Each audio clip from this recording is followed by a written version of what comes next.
The first time Daniel Harper mentioned buying the abandoned cabin, the entire diner went silent and then erupted in laughter. It sat at the edge of Blackwood Ridge, 3 miles past the last paved road, surrounded by thick pine forest and a reputation no one wanted to test. The roof sagged like it was exhausted. Windows were shattered. The porch leaned forward as if trying to escape the rest of the structure. "It's been rotting since before you were born," Old Man Wheeler said, shaking his head. Daniel only smiled. He had grown up in the small town of Millhaven, watching people settle for what was safe. Predictable jobs, predictable houses, predictable lives. He had left at 18 with a welding certificate and something to prove. Now, at 32, he was back, not because he had failed, but because he was tired of living someone else's version of success. The cabin cost him less than a used pickup truck. Everyone said it was a waste, but Daniel wasn't buying it for what it was. He was buying it for what it could be. The first week was nothing but clearing debris. Broken furniture, molded drywall, rusted tools, animal nests inside the kitchen cabinets. The smell of damp would clung to his clothes long after he drove back into town for supplies. Every morning, he passed the same gas station. Every morning, someone had a comment. "You planning to open a haunted house? Hope you like raccoons. Don't come crying when the roof caves in." Daniel let them talk. At night, alone in the cabin with a single construction lamp casting long shadows against the exposed beams, he felt the weight of their doubt pressing in. The forest creaked. Wind pushed through gaps in the boards like whispers. But beneath the rot, the bones were strong. The foundation was stone, hand-laid, old craftsmanship. The main support beams were solid oak. Whoever built this place had known what they were doing, which made Daniel wonder, why had it been abandoned in the first place? 3 weeks in, while removing warped paneling near the fireplace, Daniel noticed something strange. Behind the wall, carved into one of the original beams, was a symbol. Not graffiti, not random scratches. It was deliberate. A circle intersected by 3 straight lines, precise and symmetrical. He ran his fingers over it, brushing away decades of dust. The wood around it was darker, almost preserved. The carving wasn't mentioned in the property records. In fact, the property records were oddly thin, only listing the original owner's name, Elias Mercer. No death certificate, no transfer history beyond estate forfeiture.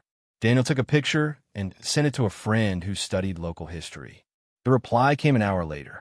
"Where did you find that?" Daniel stared at the screen. "What?" The typing bubble appeared. Disappeared. Appeared again. That symbol shouldn't be there.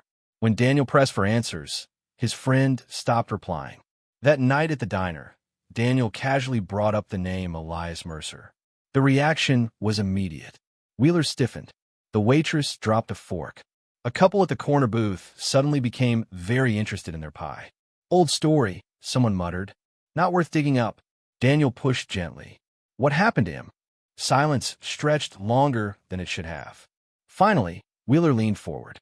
"Some things in this town are better left alone. That cabin was abandoned for a reason." "Which is?" Wheeler's eyes darkened. He found something. The words hung in the air. "Found what?" Daniel asked. But no one answered. Curiosity replaced doubt. Daniel returned to the cabin with new urgency. If Elias Mercer had found something, maybe it was still there. He began inspecting every inch, tapping walls, checking for hollow spaces, examining the stone foundation. The carving near the fireplace kept pulling him back. It felt like a marker. 3 nights later, while prying up loose floorboards directly in front of the hearth, his crowbar hit metal. A dull, unmistakable clang. He froze. Carefully removing more planks, he uncovered a rusted iron hatch embedded into the subfloor, nearly invisible beneath years of grime. There was no mention of a cellar in the blueprints, no record of a basement. The hatch had no handle, only the same carved symbol etched faintly into its center. Daniel's pulse quickened. Everyone had laughed when he bought this place. No one was laughing now. He brushed dirt from the edges and wedged the crowbar beneath the seam. The metal groaned, and then, from below, he heard something. A sound. Not wind. Not settling wood. Something else. Daniel held his breath. The sound came again, Faint, irregular. Not mechanical. Not quite alive either. A low dragging scrape, followed by what could have been shifting gravel. His rational mind searched for explanations. An animal trapped below. Loose debris settling. Wind forcing its way through an underground gap. But the hatch wasn't just covering empty space. He could feel it. There was depth beneath it. He forced the crowbar down harder. The iron seal broke with a violent screech, flakes of rust scattering across the floor. A blast of stale, cold air rushed upward, carrying the scent of stone and something metallic. Daniel grabbed his construction lamp and lowered it into the opening. Stone steps. Narrow. Hand-carved. Descending into darkness. The cabin never had a basement. So who built this? And why wasn't it recorded? He hesitated only a moment before climbing down. The staircase led about 12 feet underground into a circular chamber carved directly into rock. It wasn't large, maybe 15 feet across, but it was deliberate. This wasn't a root cellar. The walls were lined with wooden shelves, now collapsed with age. Rusted lantern hooks hung from the ceiling. In the center of the room stood a heavy wooden table bolted to the stone floor. And carved into that table, the same symbol, but larger, more detailed. Daniel slowly turned, scanning the walls. More carvings, faint but consistent. The circle, the three intersecting lines. This wasn't storage. This was a meeting place, or something worse. Then he saw it. On the far wall, partially hidden behind fallen shelves, was a steel safe embedded into the rock. Untouched by time, untouched by moisture, and still locked. Daniel didn't sleep that night. He drove into town at sunrise and rented a portable generator and a cutting torch. The clerk asked what he was working on. Old plumbing, Daniel said. By noon he was back underground. The cutting torch roared to life, sparks illuminating the chamber in violent bursts of light. The safe resisted at first, thick steel, reinforced hinges, but eventually the door gave way with a sharp metallic crack. Inside was not gold, not cash, not weapons. It was paper, stacks of neatly bound journals, documents wrapped in oilcloth, photographs, maps of Millhaven and the surrounding forest marked with precise geometric patterns. Daniel pulled one journal free and opened it. The handwriting was meticulous. Signed, Elias Mercer. The first entry dated back 42 years. I have confirmed it. The structure beneath the ridge predates the town. Daniel's hands trembled as he turned the page. There are others who know. They want control of it. Control of what? The journals described something impossible. Beneath Blackwood Ridge, beyond the carved chamber, was a network of tunnels, older than the cabin, older than Millhaven itself. Elias Mercer had discovered an entrance while digging a well. But what shocked Daniel wasn't the tunnels. It was who else was mentioned. Names, town officials, business owners, even Wheeler. Meetings documented in coded language. Agreements, warnings. The structure amplifies energy. One entry read. It responds to alignment. Another entry described vibrations felt through the stone during specific dates. Celestial alignments marked carefully on a calendar. Daniel flipped through photographs included in the safe. Blurry images of smooth, unnatural stone walls far below the earth. Geometric carvings identical to the symbol upstairs. And one final photograph. A massive circular doorway underground. Sealed, with the same three-line symbol at its center. Daniel swallowed. This wasn't folklore. This was hidden infrastructure. And people in town knew about it. Daniel didn't notice the truck until it was too late. Headlights cut through the trees as dusk settled over the ridge. He killed the generator and climbed out of the hatch just as two silhouettes stepped onto the porch. Wheeler was one of them. The other was Sheriff Dalton. Neither looked surprised. Wheeler's eyes scanned the cabin interior. The removed floorboards, the open hatch. You opened it, he said quietly. Daniel stood his ground. What is it?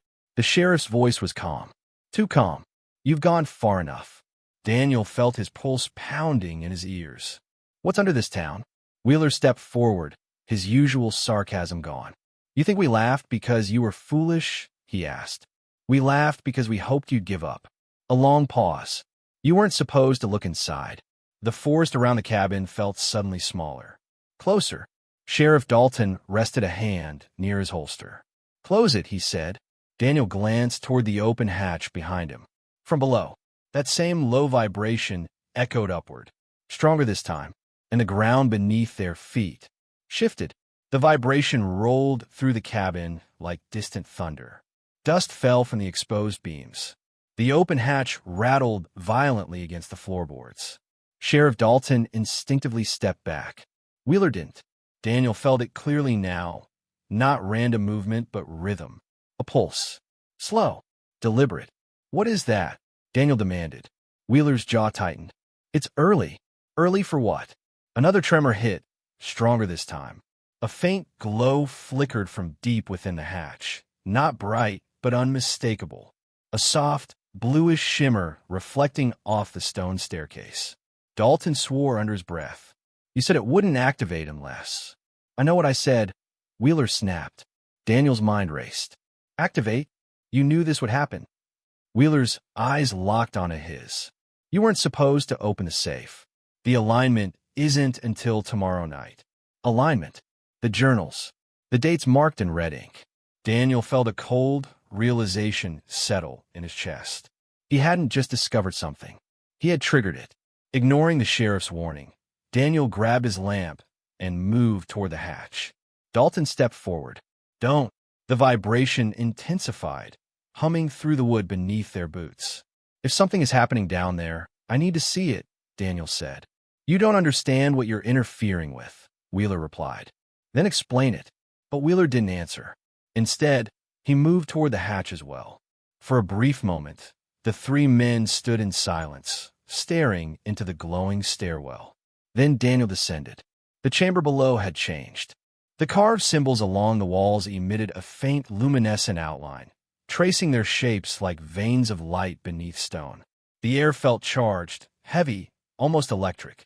At the center of the room, the wooden table had split cleanly down the middle, and beneath it, a circular slab of stone had shifted aside, revealing a second staircase. Deeper, much deeper. Wheeler's voice echoed down from above. "It only opens during alignment." Daniel looked up. Alignment of what? Wheeler's answer came reluctantly.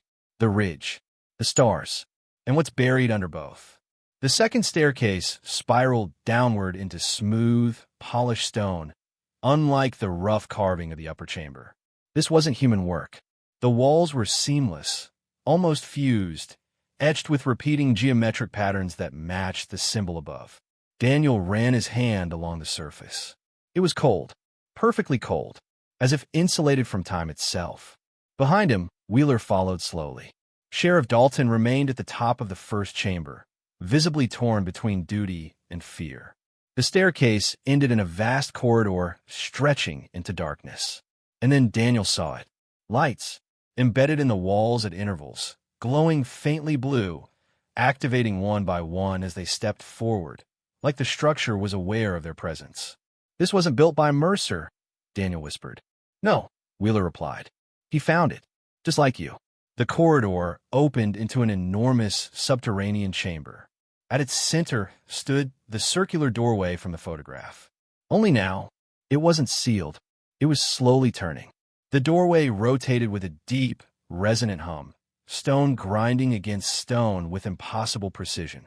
Symbols along its surface aligned one by one, forming intricate patterns that pulsed with light. Daniel felt it in his chest, the vibration synchronizing with his heartbeat. "What is it?" he asked. Wheeler's voice trembled for the first time. "We think it's a mechanism." "For what?" "A lock." The realization hit hard. If that's the lock, what's the door? The final symbol snapped into place. The rotation stopped. Silence fell heavy across the chamber. Then the center of the doorway receded inward, revealing not darkness, but depth.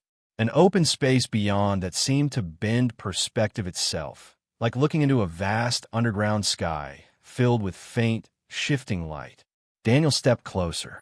The air beyond the threshold felt different, thinner, humming with energy. "You see why we kept it buried," Wheeler said quietly. "Some things don't belong to us." Daniel stared into the impossible space beyond. "This isn't just beneath the town," he murmured. No, Wheeler agreed. It's beneath everything. Daniel turned slowly. All these years you've been guarding this. Wheeler nodded. Not guarding. Containing. From what? Wheeler hesitated. From curiosity. The chamber trembled again, stronger now. The lights along the corridor flickered. The alignment amplifies it, Wheeler continued. Opens the threshold further. Mercer believed it was a gateway. To where? We never found out. We never let fully open. Daniel looked back at the doorway. The opening was widening. Not quickly, but steadily. A low resonance built in the chamber. Not mechanical this time, but tonal. Harmonic. Almost like distant voices layered over one another. Sheriff Dalton's voice crackled faintly over Wheeler's radio from above. The whole ridge is shaking. Whatever you're doing, stop it. Daniel faced Wheeler. You said it responds to alignment. What if it's responding to us? Wheeler's expression darkened. The vibrations intensified. From beyond the doorway, something shifted, not moving toward them, but becoming clearer. A structure, massive, geometric, ancient beyond comprehension. Daniel felt the weight of realization crush the air from his lungs. This wasn't a hidden bunker. It wasn't a cult chamber. It wasn't even a relic. It was a doorway to something that had been waiting long before Millhaven existed. And now, because he refused to walk away, it was opening.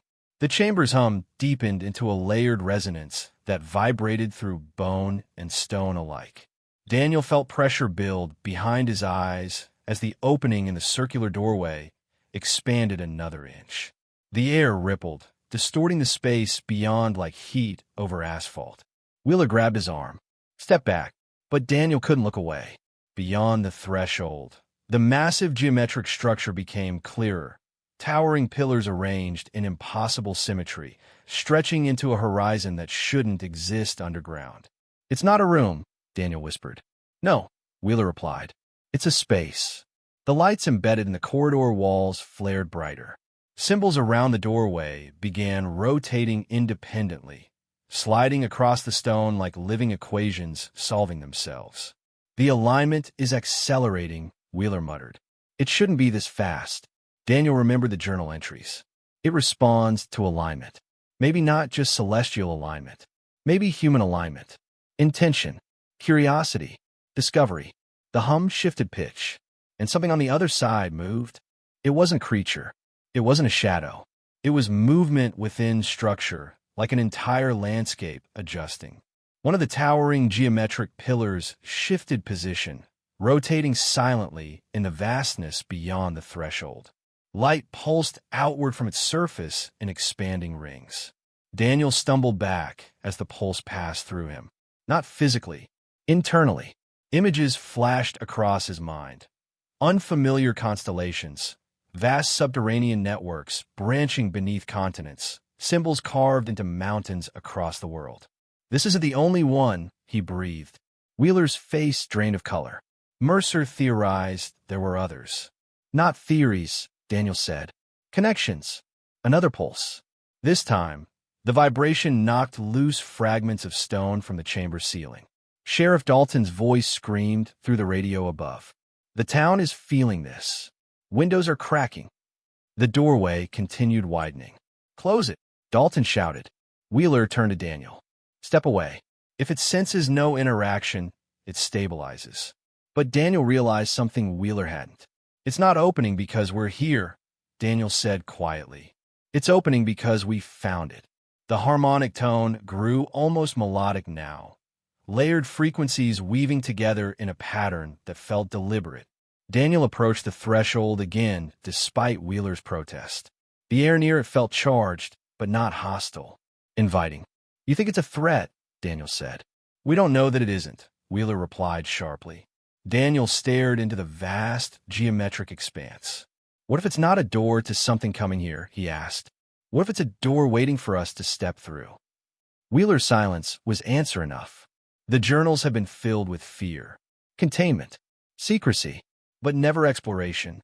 Daniel's entire life had been about leaving small spaces. Millhaven, expectations, limitations, and now the biggest doorway imaginable stood open in front of him. The structure beyond shifted again, and a narrow pathway extended from the threshold, forming a bridge of light reaching toward their side. Wheeler's voice cracked. "Daniel, don't." Daniel looked back once. If this was meant to stay buried, he said, it wouldn't respond. And he stepped forward. Crossing the threshold felt like walking through cool water. There was no impact, no explosion, no collapse. The chamber behind him remained intact, Wheeler frozen at the edge of the opening. But the space around Daniel transformed. Gravity felt adjusted. The vast structure stretched infinitely in every direction, illuminated by a soft internal glow that had no visible source. He turned. The doorway behind him still showed the stone chamber, small now, like looking through a distant window.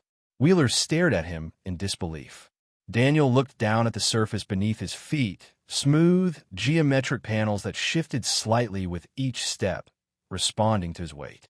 A pulse of light traveled outward from him across the immense landscape.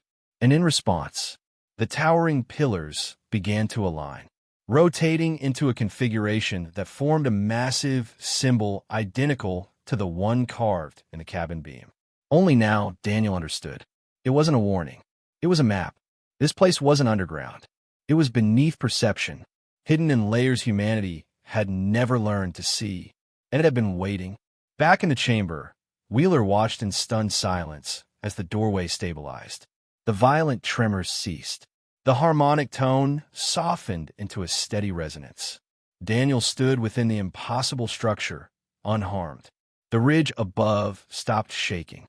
In town, windows stopped rattling. Sheriff Dalton's panicked voice faded into confused relief.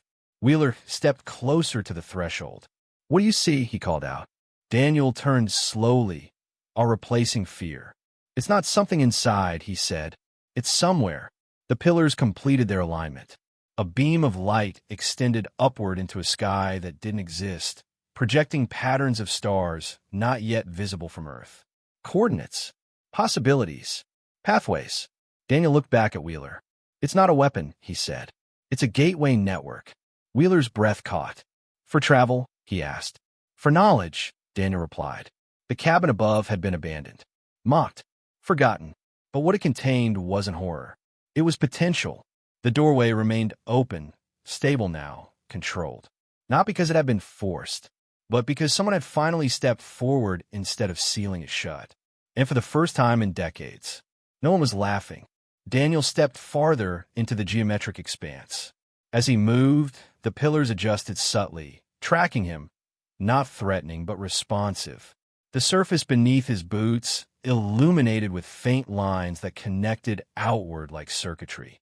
A low tone resonated again, but this time it wasn't environmental. It was directional. A focused beam of light projected from one of the aligned pillars and stopped inches in front of him. Symbols formed within the beam, shifting patterns that reorganized themselves rapidly. Daniel felt understanding press against his thoughts. Not words, concepts, distance, coordinates, nodes. This wasn't a single gateway. It was part of a network spanning beyond Earth. Back in the chamber, Wheeler stared in disbelief as new symbols flared across the circular doorway's outer ring. "It's communicating," Wheeler whispered. Daniel reached toward the beam. The moment his fingers touched the light, the entire structure responded. The beam widened, and the chamber behind him lit up with the same pattern, reflected in stone. Wheeler staggered back. The symbol carved in the cabin decades ago was no longer just a mark. It was an activation key. Above ground, across Blackwood Ridge, subtle changes began. Compasses spun briefly before stabilizing. Phones flickered with interference. A faint aurora shimmered in the night sky, visible even above the town's dim streetlights. People stepped out onto porches. Whispers spread quickly. "It's coming from the ridge." Sheriff Dalton stood near his cruiser at the forest's edge, staring up at the sky. For decades, the town had buried its secret under silence. Now the secret was broadcasting itself. In the underground chamber, Wheeler realized something critical. The energy readings Mercer once feared were no longer erratic. They were stable, predictable, organized. "This isn't an invasion," Wheeler muttered. "It was an invitation." Within the structure, Daniel felt another pulse, softer this time, more refined. The pillars projected images into the space around him. Not random, historical, shifting landscapes of Earth across centuries. Ancient civilizations aligning stones with stars. Mountains marked with geometric carvings identical to the cabin's symbol. Structures buried beneath deserts and oceans. The network had been here long before Millhaven, long before recorded history. Humanity hadn't built it, but humanity had discovered it again and again, and either worshipped it, feared it, or buried it. The images shifted forward. Future projections. Possible paths branching outward. Energy solutions. Instant communication across impossible distances. Exploration without combustion, without destruction. The network wasn't waiting to conquer. It was waiting to reconnect. Daniel understood now why it required alignment. Not just astronomical alignment. Intentional alignment. It activated when someone sought it without fear. Wheeler stepped up to the threshold, staring at Daniel through the luminous divide. For 40 years, Wheeler said quietly, we believed containment was protection. Daniel nodded. It was. Until now. The beam of light surrounding him softened, stabilizing into a steady column. It won't stay hidden anymore, Daniel continued. The town already sees the sky. Wheeler looked down at his trembling hands. Secrecy had defined his adulthood. Guardianship had defined his purpose. But fear had defined both. If this goes public, Wheeler began. It changes everything, Daniel finished. Sheriff Dalton descended into the chamber, eyes wide at the glowing doorway. You two better explain why the sky looks like a science fiction movie. Wheeler looked at the sheriff, then back at Daniel. And finally, after decades of silence, he nodded. No more hiding. By morning, the ridge was surrounded. State officials, scientists, news vans lining the once quiet road. Daniel stood at the cabin's entrance as cameras pointed toward the forest. Just days ago, people had laughed when he hauled lumber up the hill. Now, they waited for him to speak. Behind him, the hatch remained open, controlled access established overnight. The doorway below stable, humming gently. The aurora in the sky had faded, but satellite images had already captured what no one could explain. Geometric energy patterns radiating outward from Blackwood Ridge. Daniel stepped toward the microphones. What's under that cabin? A reporter shouted. Daniel glanced back at the trees, at the structure beneath perception that had waited patiently for discovery. It's not what's inside, he said. It's what it connects to. The laughter that once followed him through town had transformed into stunned silence. The abandoned cabin no one wanted had become the most important structure on Earth. And Daniel Harper, the man everyone mocked, had opened the first doorway humanity didn't build, but was finally ready to understand. 6 months later, Blackwood Ridge no longer belonged to obscurity. The abandoned cabin still stood, restored now, reinforced, its exterior preserved intentionally to look almost unchanged. From a distance, it remained the same weathered structure people once mocked. But beneath it, everything had changed. An international research coalition operated quietly below the surface. Physicists, engineers, historians, and linguists worked side by side in the expanded chamber, studying the stabilized gateway. They had confirmed what Daniel suspected the night he stepped through. The structure was not extraterrestrial in the traditional sense. It was extra-dimensional, existing in a layer of reality adjacent to ours, accessible only under specific harmonic alignments between consciousness, location, and celestial positioning. The symbol carved into the cabin beam had been found in 12 other locations across the planet, most of them sealed, a few missing, offers flooded in, government contracts, private security deals, speaking engagements, documentaries. Daniel refused most of them. He wasn't interested in becoming the face of a discovery. He was interested in understanding it. Every few weeks, under control conditions, he stepped through the gateway again. Not alone anymore. Teams followed. Measurements were taken. Coordinates logged. And slowly, carefully, humanity mapped its first non-terrestrial network. The structure responded consistently. Not emotionally, not unpredictably, but intelligently. It reacted to inquiry, not aggression, to intention, not force. The greatest shock wasn't what existed beyond the door. It was that it had been accessible all along. Waiting. Millhaven changed in quieter ways. Tourism surged briefly, then stabilized under regulation. Old diner conversations shifted from mockery to cautious pride. Wheeler retired from secrecy and joined the advisory board overseeing the site. For the first time in decades, he slept without the weight of containment pressing on his chest. Sheriff Dalton remained skeptical, but protective in a different way now. Not guarding a secret, but guarding a responsibility. And the townspeople who once laughed, they told the story differently now. They didn't laugh at the cabin anymore. They told visitors how that stubborn welder refused to give up when everyone else did. In the end, what shocked them all wasn't a monster. It wasn't gold. It wasn't weapons. It wasn't a curse. It was proof. Proof that humanity had underestimated its own proximity to something greater. Proof that fear had delayed discovery for decades. Proof that sometimes the line between ruin and revelation is just one decision: to look closer instead of walking away. The cabin had never been abandoned. It had been waiting, and the next alignment was already marked on the calendar. This time, the whole world would be watching.